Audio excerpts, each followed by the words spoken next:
السلام علیکم ورحمۃ الله وبرکاتہ. وګورئ تاسو ګورئ په دغه طرف باندې د خان ضمیر مرګ خبر خور شوی و چې هغه جعلي و. ډېرو ملګرو موږ سره رابطې وکړلې چې آیا دا مرګ دا رښتیا دی که نه دی، ضمیر صاحب په رښتیا وفات شوی دی.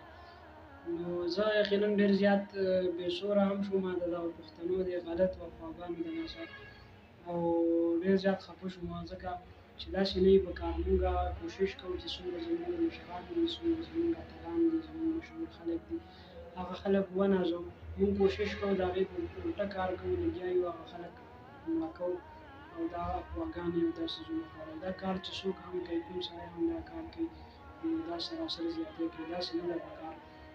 انسانان مرګ هسې هم یو ورځ راتلو والا دي، هر سړي ته راتلو والا دي، مرګ په نیټه وي.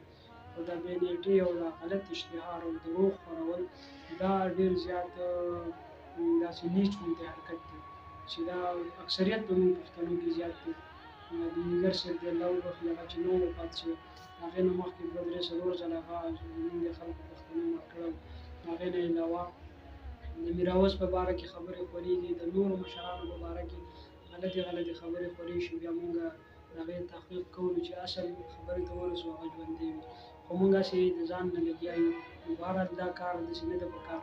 موږ ټول مسلمانان یو، موږ وروڼه یو. پکار ده چې موږ غلط اشتهار ونه کړو. پیغمبر علیه صلات وسلام فرمایي، حدیث شریف کې هم دی چې مؤمن غل کېدی شي. مؤمن هر چا یو صحابي ته تپوس کوي، بیا یې صحابي اخر کې تپوس کوي چې مؤمن دروغجن کېدی شي. پیغمبر علیه سلام سور شو د غوسې نه راپاڅېد چې نه، سوال نه پیدا کېږي چې مؤمن سړی دی دروغ ووایي.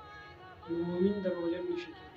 لهذا کوم ملګري که دغه د دروغ وفاګانې خوري، نو باید زما په خیال چې دا به مؤمنان نه وي، دا به مسلمانان نه وي. هر چېرته چې خوشحاله اوسئ، اباد اوسئ، داسې څیز مه کوئ.